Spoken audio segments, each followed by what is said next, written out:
तो मूवी के स्टार्ट में हम सोफिया नाम की एक लड़की को देखते हैं जो कि अपने बॉयफ्रेंड नाचो के साथ लिविंग रिलेशनशिप में रहती है। वो दोनों एक दूसरे के करीब आते हैं और उसके बाद सोफिया अपने इंटरव्यू के लिए चली जाती है और नाचो जो कि एक रियल एस्टेट में काम करता था वो भी अपने क्लाइंट्स को हैंडल करने के लिए अपनी जॉब पे चला जाता है। और सोफिया जिस इंटरव्यू के लिए गई थी वो सिटी की सबसे बड़ी कंपनी की ऑनर बिट्रीज की सेक्रेटरी की जॉब थी और सोफिया इस जॉब को किसी भी हाल में पाना चाहती थी, मगर वो बहुत ही ज़्यादा इनसिक्योर फील करती है क्योंकि वहाँ पर बहुत ही ज़्यादा कैंडिडेट आए हुए थे और सोफिया की एजुकेशन भी इतनी ज़्यादा स्ट्रॉन्ग नहीं थी। लेकिन कुछ ही देर में सोफिया का इंटरव्यू स्टार्ट होता है। वो रूम में जाती है और इंटरव्यू के दरमियान बिट्रीज को एक क्लाइंट की कॉल आती है। बिट्रीज ये कॉल सोफिया को देती है और उसे बोलती है कि इस क्लाइंट को तुम हैंडल करो। और सोफिया जिस तरीके से उस क्लाइंट को हैंडल करती है वो लाजवाब था। बिट्रीज ये देखकर बहुत ही ज़्यादा इंस्पायर होती है और सोफिया को ये जॉब मिल जाती है। उसके बाद सोफिया और नाचो सेलिब्रेट करने के लिए आपस में इंटीग्रेट होते हैं और सोफिया नाचो को बताती है कि ये जॉब उसके लिए कितनी ज़्यादा ज़रूरी थी क्योंकि वो भी बिट्रीज की तरह एक सक्सेसफुल और सेल्फ मेड वुमेन बनना चाहती है। उससे बहुत ही ज़्यादा इंस्पायर है और वो बिल्कुल उसकी तरह बनना चाहती है। इसके लिए वो कितना भी हार्ड वर्क करने के लिए तैयार थी।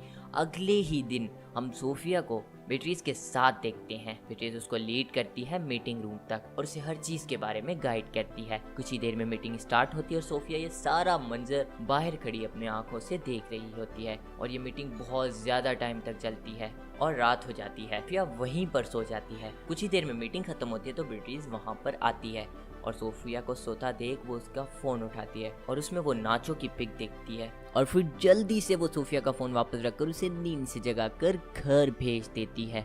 रात में बिट्रीज एक रैंडम लड़के को कॉल कर उसके साथ इंटीमेट होती है क्योंकि उसकी एज अब ज़्यादा हो चुकी थी तो वो इतना एफर्ट डालना नहीं चाहती थी। तो वो अपनी डिज़ायर पूरा करने के लिए यही किया करती थी। वो रैंडम लड़का उसके पास अगर इंटीमेट होता ही है कि बिट्रीज बीच में रुक जाती है। उसे बहुत ही ज़्यादा इरिटेट फील होता है। इसके बाद हम बिट्रीज को एक डॉक्टर के पास देखते हैं। बातों बातों में कह देती है कि आजकल के जनरेशन के बच्चे हर चीज़ के लिए तैयार हो जाते हैं, वो किसी भी बारे में नहीं सोचते। और इसके बाद बिट्रीज को हम बाथटब में देखते हैं। वो वहाँ पर ख़ुद को इंटीमेट कर रही थी क्योंकि उसके भी कुछ नीड्स हैं, लेकिन एज बड़ी होने की वजह से वो खुद पर इतना ध्यान नहीं दे पाती।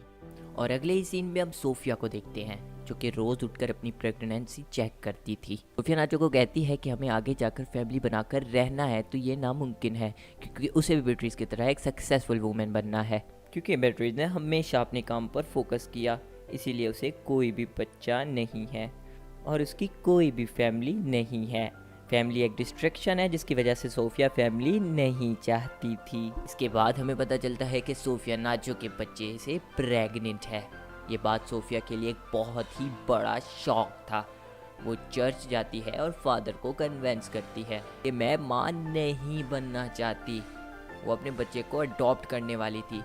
फादर ने सोफिया को समझाने की कोशिश की कि दुनिया में इससे बड़ा पाप नहीं हो सकता और सोफिया रोते हुए वहाँ से चली जाती है। और अगले ही सीन में सोफिया और बिट्रीज एक मीटिंग में गए थे। वहाँ पर सोफिया ने बहुत ही अच्छे तरीके से बिट्रीज के तमाम क्लाइंट्स को हैंडल किया। ये देखकर बिट्रीज बहुत ही ज़्यादा खुश हुई और उसने सोफिया को अपनी कंपनी में एक परमानेंट जॉब ऑफर की। ये सुनकर सोफिया बहुत ही ज़्यादा खुश हो जाती है। फाइनली वो इस कंपनी का एक हिस्सा बनने जा रही थी और साथ में बिट्रीज की एक असिस्टेंट भी थी। इसके बाद सोफिया को कंपनी के एक एम्प्लॉयर को फायर करने का टास्क मिला। वो उस एम्प्लॉयर के घर जाती है और मालूम पड़ता है कि वो एम्प्लॉयर एक लेडी थी जिसने कि 10 दिन की हॉलीडे छुट्टियां ली थी। इस वजह से कंपनी ने उसको निकालने का फैसला किया था।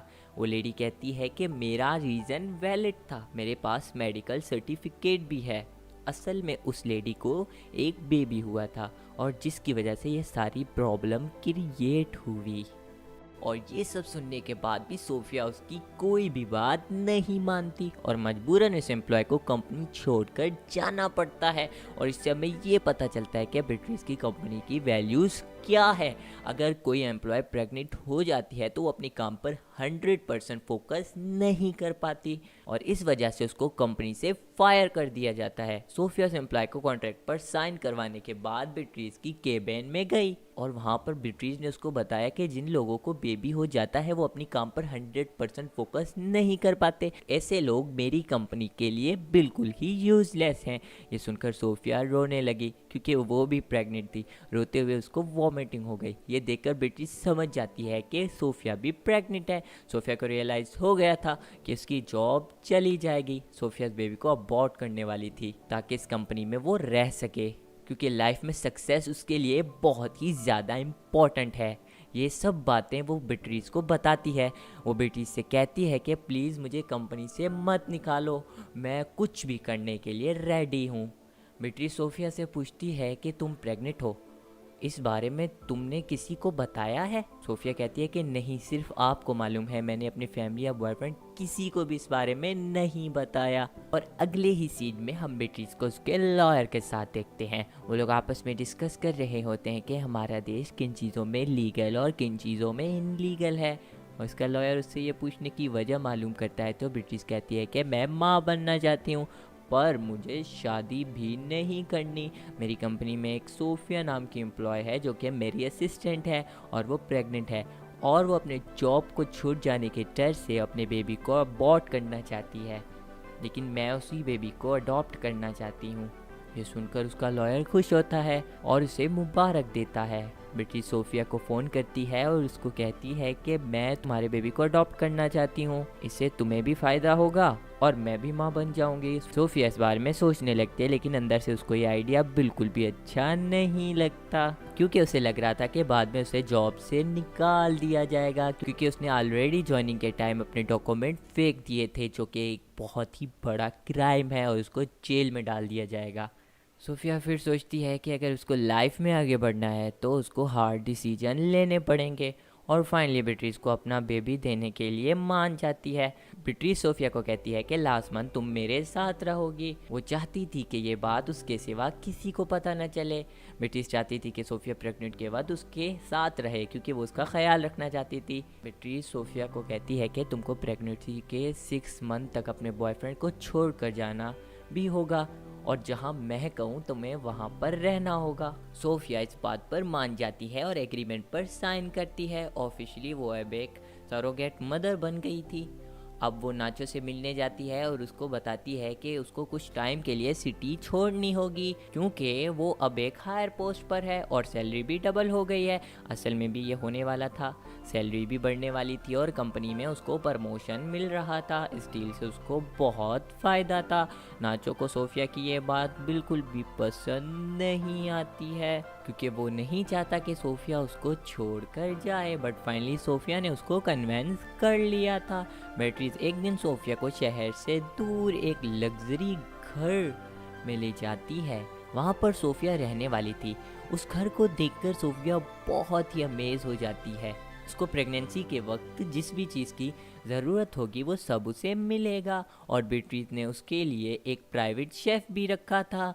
यहाँ तक कि स्विमिंग पूल, सोफिया की फेवरेट बुक, कॉस्मेटिक, हर वो चीज़ जिसकी सोफिया को ज़रूरत थी वहाँ पर मौजूद थी। इस वजह से सोफिया के अर्लियर डेज वहाँ पर बहुत ही ज़्यादा एंजॉय करते गुजरे। वो रोज़ उठकर एक्सरसाइज करती, इसके बाद पूरा दिन बस आराम करती और हर रात बेट्रीज उसके पास आती और उसकी तबीयत के बारे में मालूम करती थी। एक दिन जब सोफिया अपने बुक शेल्फ से बुक निकाल रही थी तो उसको पता चला कि उसके रूम में हर तरफ कैमरास हैं। ये देखकर वो बहुत ही ज़्यादा शॉक हो गई क्योंकि हमेशा से उसको रिकॉर्ड किया जा रहा था। और रात में जब बेट्रीज घर आती है तो सोफिया उससे पूछती है कि क्या तुम मुझ पर नज़र रख रही हो, और तो बेट्रीज आगे से जवाब देती है कि नहीं, ऐसा बिल्कुल भी नहीं है। तो सोफिया कहती है कि फिर मेरे रूम्स में इतने सारे कैमरास क्यों लगे हुए हैं। तो बेट्रीज आगे से कहती है कि ये सब तुम्हारी सिक्योरिटी के लिए है क्योंकि सबसे ज़्यादा अहम तुम्हारी सिक्योरिटी है। सोफिया कहती है कि नहीं, मैं ऐसे नहीं रह सकती, और इस बात पर बीट्रीस मान जाती है और सारे कैमरास हटवाने का वादा करती है। और इसके बाद सब कुछ नॉर्मल हो जाता है। सोफिया की जगह कंपनी में एक नई लेडी को रख दिया गया था और बीट्रीस सोफिया से कहती है कि अब तो तुम खुश हो ना, जो तुम चाहती थी वो हो गया, तुम्हें प्रमोशन मिल गया। कुछ दिन बाद हम देखते हैं कि सोफिया का सेलफोन गुम गया था। वो बहुत ही ज़्यादा परेशान थी क्योंकि उसको वो मिल नहीं रहा था और उसे नाचो से बात करनी थी। इस वजह से वो मैट से सेलफोन मांगती है। हैरानी की बात तो तब होती है जब पता चलता है कि मैट के पास भी सेलफोन नहीं था। इस वजह से सोफिया और भी ज़्यादा परेशान हो जाती है और सोचती है कि नाचो अब पता नहीं क्या सोचेगा। और जब रात को बीट्रीस घर आती है तो सोफिया उसे बताती है कि मेरा सेलफोन गुम गया है, जिस पर बीट्रीस कहती है कि कोई बात नहीं, मैं तुम्हें नया सेलफोन दिला दूंगी। और उसके बाद हम लोग देखते हैं कि सोफिया का अल्ट्रासाउंड हो रहा होता है जिसमें कि बेबी साफ जाहिर होता है और बेबी को देखकर बीट्रीस बहुत ही ज्यादा खुश होती है। मानो ऐसा लग रहा होता है कि बीट्रीस उस बेबी से बात कर रही है। और नेक्स्ट सीन में हम देखते हैं कि सोफिया एक दिन मैट को कहकर ऊपर वाले रूम में जाती है। वहाँ पर बीट्रीस ने आने वाले बेबी के लिए एक बहुत ही अच्छा और बड़ा रूम बनाया था। और जब सोफिया रूम के अंदर जाती है तो वो देखती है कि वहाँ पर बच्चों के खेलने की हर चीज़ अवेलेबल थी। इससे हमें ये पता चलता है कि बीट्रीस बेबी को लेकर कितना ज़्यादा सीरियस थी। और कुछ दिन बाद सोफिया को पता चलता है कि उसकी मैट को काम से निकाल दिया गया है। और एक रात वो स्विमिंग कर रही होती है कि बीट्रीस से सवाल पूछती है कि ऐसा क्यों किया गया, तो बीट्रीस उसका साफ साफ जवाब नहीं देती और सोफिया बड़ी ही हैरानी से पूल से बाहर निकलती है। लेकिन बीट्रीस उसको वापस पूल में भेज देती है और बोलती है कि जब तक तुम्हारे स्विमिंग के स्टेप्स पूरे ना हो तुम बाहर नहीं निकल सकती। सोफिया बहुत ही ज़्यादा हैरान होती है क्योंकि आज से पहले उसने बीट्रीस को इतना गुस्से में कभी नहीं देखा था। एक रात जब सोफिया बीट्रीस से बात करती है कि मुझे नाचो से वीडियो कॉल पर बात करनी है, तो बीट्रीस उसको इजाज़त दे देती है। और इसके बाद सोफिया नाचो से बात करती है और बात करते करते वो बहुत ही ज़्यादा इमोशनल होकर रोने लगती है। और ये सब देखकर बीट्रीस कॉल कट कर देती है। और कुछ दिन बाद बीट्रीस अपने ऑफिस में काम कर रही होती है कि उसको पता चलता है कि सोफिया ने जो भी डॉक्यूमेंट्स कंपनी में जमा करवाए थे वो सब फेक हैं और उसके पास कोई भी डिग्री नहीं है। और ये सब सुन के बहुत ही ज़्यादा गुस्सा आता है, लेकिन वो सोफिया के सामने ये बातें नहीं करती। और एक रात जब सोफिया घर से भागने वाली होती है तो बीट्रीस उसे देख लेती है और रो रो कर इमोशनल कर देती है। और सोफिया कहती है कि अब मैं कभी भी नहीं भागने की कोशिश करूँगी। लेकिन कुछ दिन बाद फिर से सोफिया भागने की कोशिश करती है और बीट्रीस ये सारा मंजर अपने लैपटॉप पर अपने ऑफिस में बैठकर देखती है। और वो बहुत ही ज़्यादा परेशान होती है क्योंकि फैंस के अंदर करंट था और सोफिया को इस बात का पता नहीं था। लेकिन सोफिया सीढ़ी रखकर जैसे ही फैंस के करीब जाती है तो उसे बहुत ही ज़्यादा बड़ा झटका लगता है, वो ज़मीन पर गिरती है और वहीं पर बीट्रीस आती है और उसको जल्दी से हॉस्पिटल लेके जाती है। और दूसरी तरफ हम देखते हैं कि नाचो सोफिया से चीट करने वाला था और वो रियलाइज़ करता है कि वो ऐसा नहीं कर सकता क्योंकि सोफिया उससे बहुत ही ज़्यादा प्यार करती है। और वो जल्दी से सोफिया के ऑफिस जाता है तो देखता है कि बीट्रीस वहाँ पर मौजूद नहीं होती और वो हर एम्प्लॉय से सोफिया का एड्रेस मांगता है। तो उनमें से एक लेडी एम्प्लॉय उसे बता देती है सोफिया के बंगलों का एड्रेस और वो जल्दी से वहाँ पर जाता है। और जब बीट्रीस को इस बात का पता चलता है तो वो अपनी कार में बैठकर बंगलों की तरफ जाने लगती है। लेकिन तब तक वहाँ पर नाचो पहुँच चुका था और वो गेट पे लगे कैमरा से सोफिया से बात करता है। सोफिया नाचो को कहती है कि पुलिस को कॉल करो और वो जल्दी से पुलिस को कॉल करने लगता है और पुलिस स्टेशन की तरफ भागने लगता है कि रास्ते में ही बीट्रीस की कार उसे टक्कर मार देती है और बीट्रीस उसको उठाकर थोड़ा ही आगे पहुँचकर बीट्रीस रोने लगती है क्योंकि उसको रियलाइज़ होता है कि उसने मर्डर किया है। लेकिन रात में जब बीट्रीस घर आती है तो ऐसा कुछ भी रियलाइज़ नहीं करवाती सोफिया के सामने कि कुछ हुआ है और सोफिया भी रियलाइज़ नहीं कराती कि नाचो यहाँ आया था। और वो लोग रात में बैठकर डिनर कर रहे होते हैं कि बीट्रीस को उसके डॉक्टर की कॉल आती और वो बोलती है कि सोफिया को अल्ट्रासाउंड के लिए आज हॉस्पिटल आना पड़ेगा। ये सुनकर सोफिया वहाँ से जाती है और एक वुडन पीस उठाकर बीट्रीस को दे मारती है और बीट्रीस नीचे गिरकर बेहोश हो जाती है। और जब वो बेहोश होती है तो सोफिया उसे एक पिलर से बांध देती है और एक नुकीली चीज से उसको टॉर्चर करती है और पूछने लगती है नाचो के साथ उसने क्या किया और वो कहाँ है। लेकिन बीट्रीस उसे कुछ भी नहीं बताती। और इस सब के बाद सोफिया नहाने चली जाती है और जब वो वापस आती है तो बीट्रीस उसे पानी मांगती है लेकिन सोफिया उसको पानी भी नहीं देती। और अगले ही दिन सोफिया बेट्रीज के पास आती है और उससे पूछती है कि पैसे कहाँ हैं। तो बेट्रीज उसे लॉकर का पासवर्ड बता देती है और सोफिया जाकर सारे पैसे निकाल लेती है। और पैसे निकालने के बाद वो बेट्रीज के पास वापस आती है। तुमने मेरा पीछा किया तो मैं सबको उस कॉन्ट्रैक्ट के बारे में बता दूंगी जो तुमने मुझसे साइन करवाया है, जिससे कि तुम्हारी बहुत ही ज़्यादा बदनामी होगी। और ये सब कहकर जब वो वहाँ से जाने वाली होती है तो बेट्रीज पीछे से उस पर हमला करती है और सोफिया को नीचे गिरा देती है, जिससे कि उन दोनों में काफ़ी ज़्यादा लड़ाई हो जाती है और बेट्रीज उसके ऊपर चढ़कर उसे काबू कर लेती है। लेकिन फिर सोफिया नीचे पड़ी हुई एक सीजर्स को बेट्रीज के पेट में दे मारती है, जिससे कि बेट्रीज की उधर ही मौत हो जाती है और सोफिया वहां से चली जाती है। फिल्म के लास्ट सीन में हम देखते हैं कि सोफिया अपने घर की तरफ जा रही होती है कि उसका वाटर ब्रेक हो जाता है और उसकी डिलीवरी उधर ही हो जाती है।